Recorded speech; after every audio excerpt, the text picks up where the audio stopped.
मेरे लिए ये गर्व का मौका है, गौरव का मौका है कि आसाम की इस पवित्र धरती पर आप लोगों के बीच में आने का और बात करने का अवसर मिला।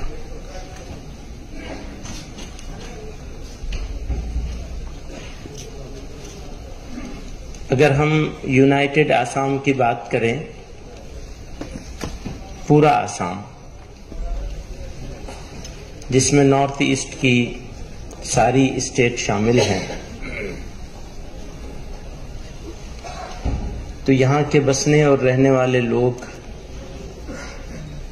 भारत के दूसरे हिस्सों में अन्य भागों में रहने वाले लोगों से अच्छे, शानदार और सीधे साधे स्वभाव के लोग हैं।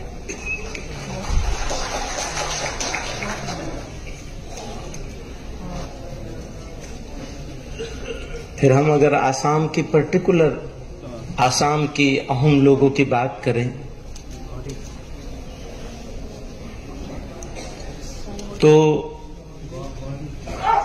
वो भी निहायत शानदार लोग हैं। सैकड़ों साल से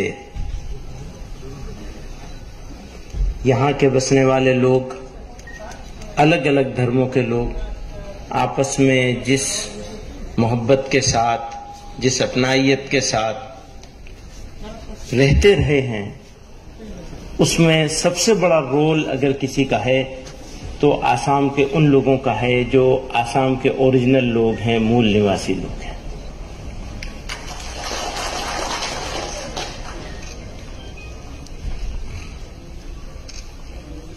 बीच में बहुत सारी बातें होती हैं, हेट मॉन्गर्स आ गए, उनका अपना छोटा सा फायदा उठाना है। वो जो स्पेस उनको नहीं मिलता था वो स्पेस मिलने लगा, ये चिंता की बात है। पहले यहाँ के लोग नफरत को जगह नहीं देते थे, अब नफरत को जगह मिलने लगी है। आज का ये सम्मेलन जमीयत उलमा-ए हिंद का सम्मेलन नहीं है, बल्कि सब तंजीमों का मिला जुला सम्मेलन है। जिम्मेदारी, कर्तव्य, इंतजाम की, मैनेजमेंट की ये जमीयत उलमा के साथियों ने निभाई, जिम्मा लिया। उसके लिए सब लोगों की तरफ से, आप लोगों की तरफ से, आप लोगों की तरफ से, देशवासियों की तरफ से और इस देश की तरफ से मैं आसाम की स्टेट यूनिट का उमूमन और मौलाना बदरुद्दीन साहब का खुसूसन शुक्रिया अदा करना चाहूंगा।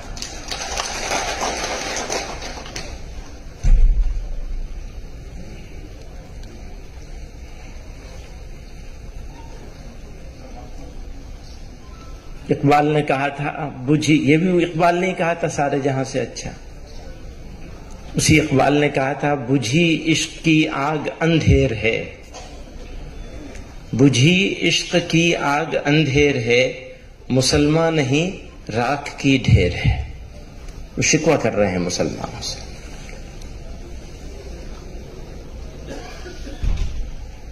लड़ाई के बहुत सारे तरीके हैं,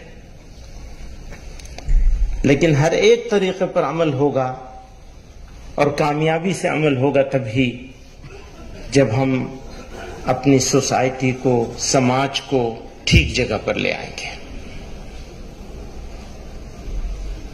एक मिसाली सोसाइटी नबी अलैहिस्सलातु वस्सलाम ने अपने तर्ज अमल से, अपने पैगाम से, अपने तरीके से, अपनी सुन्नत से, अल्लाह ताला के हुक्म से बनाने के लिए हमको जिम्मेदार करार दिया है।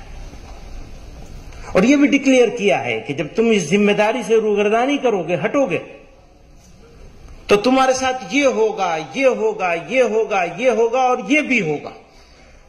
साफ साफ कहा है।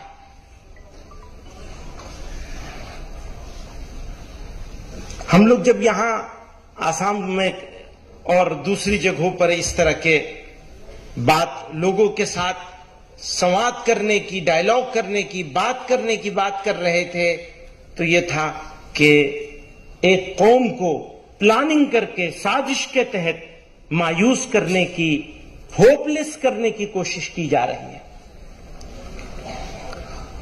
उसे बदनाम किया जा रहा है।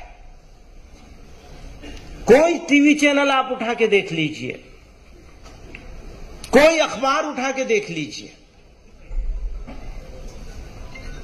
कोई मौका ऐसा नहीं है जब मुसलमान को जलील करने का मिल जाए या बगैर मिले भी बना दिया जाए, वो अपनाया जा रहा है।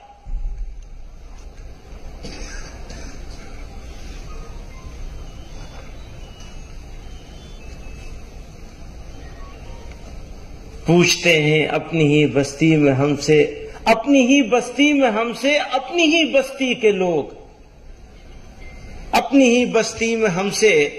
और आसाम वालों ने तो इसको बहुत डील किया है, बहुत झेला है। अपनी ही बस्ती में हमसे, अपनी ही बस्ती के लोग पूछते हैं कौन सी बस्ती के हो, क्या नाम है। ये है, ऐसा बना दिया गया। तो ये हुआ कि करना चाहिए कुछ काम, हाथ पे हाथ धरे नहीं बैठे रहना चाहिए। इंसाफ और शांति, पीस और जस्टिस, ये दोनों एक दूसरे के साथ मिले हुए हैं। अगर जस्टिस नहीं होगा तो पीस कैसे होगी, और पीस नहीं रहेगी तो जस्टिस कैसे होगा। जस्टिस लाना है तो पीस रखनी होगी, या पीस रखनी है तो जस्टिस लाना, दोनों एक दूसरे के साथ जुड़े हुए हैं। कई लोगों ने इस बात को कहा।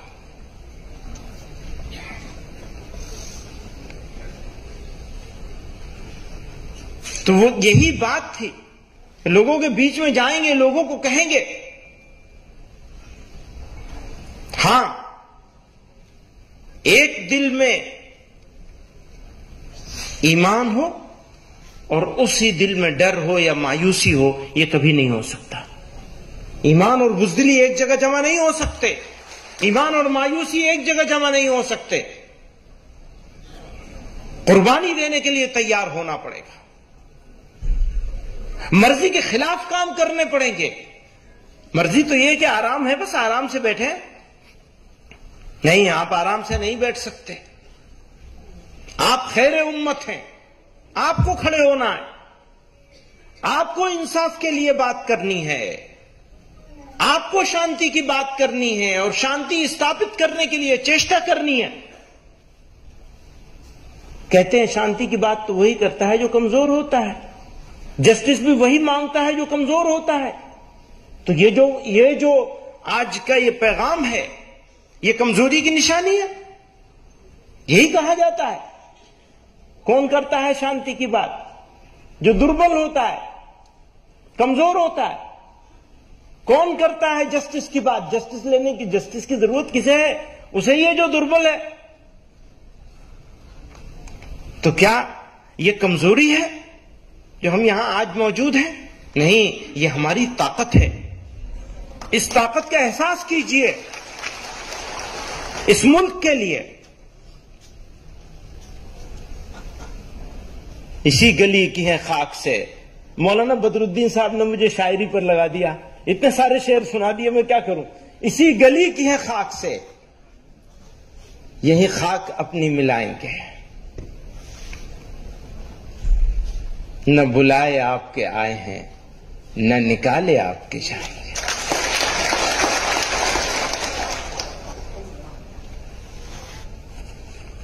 हो सकता है किसी का कोई पॉलिटिकल बेनिफिट होता हो नफरत करने से, नफरत फैलाने से, नफरत की बात करने से, लोगों को बांटने से, लेकिन सच्चाई यह है कि देश का नुकसान होता है। आज मणिपुर में क्या हो रहा है?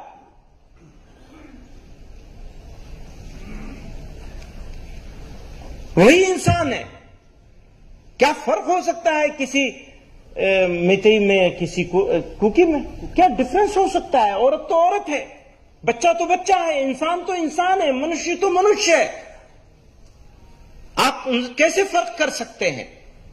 और अगर फर्क करने की कोशिश करेंगे तो ये तो इस मादरे वतन के साथ, इस मातृभूमि के साथ घोर अन्याय होगा, अत्याचार होगा। हम आज खड़े हुए हैं उसी अत्याचार का विरोध करने के लिए।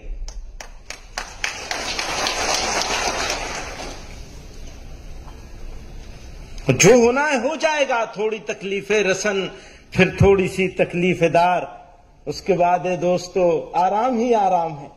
डरना क्या है?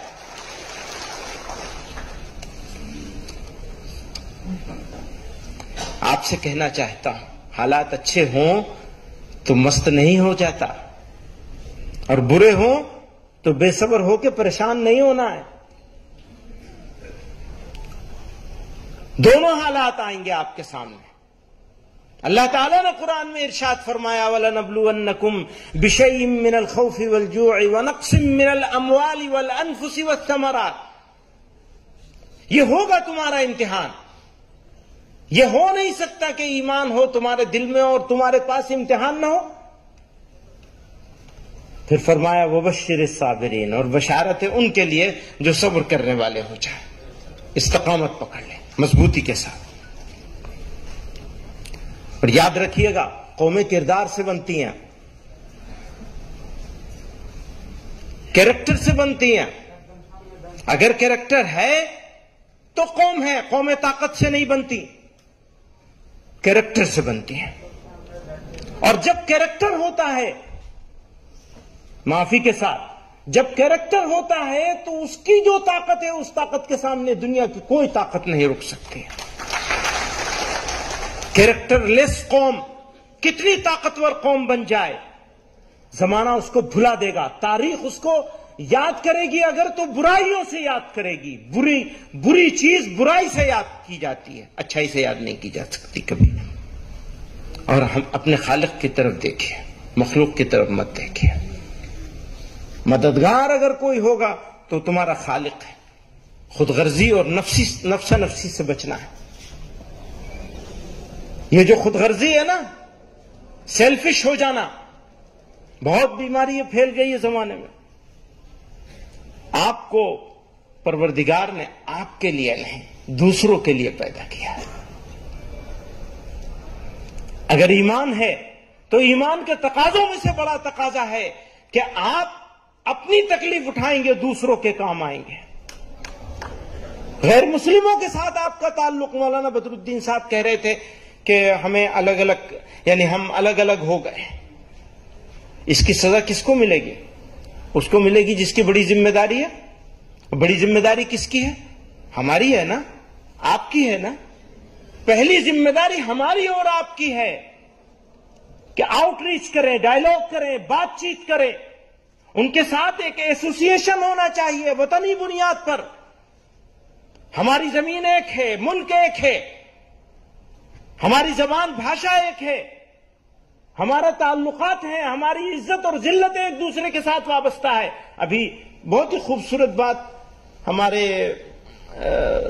पीर तनवीर हाशमी साहब ने फरमाई चंद्रयान के हवाले से। वो मिशन कामयाब होगा ठीक से तो हमारे लिए भी इज्जत की बात होगी, फख्र की बात होगी। हमारा मुल्क है, हमारा वतन है। लेकिन चांद पे पहुंच जाएंगे, जमीन पे लोगों को, गरीब लोगों को, कमजोरों को रगड़ेंगे, औरतों की इज्जतें नहीं बचाएंगे, बच्चों की मासूमियत तार तार होगी, तो कैसे हम गौरव कर सकेंगे? घोर अन्याय होता रहेगा और हम खामोश बैठे रहेंगे। और एक बात और कहना चाहता हूं, जितनी रेस्पॉन्सिबिलिटी अन्याय के खिलाफ बोलने की मुसलमानों की है, उससे ज्यादा इस मुल्क की मेजोरिटी समाज की जिम्मेदारी है। आज मेजोरिटी समाज खामोश बैठा है और यह अफसोस की बात है, सदमे की बात है, दुख की बात है।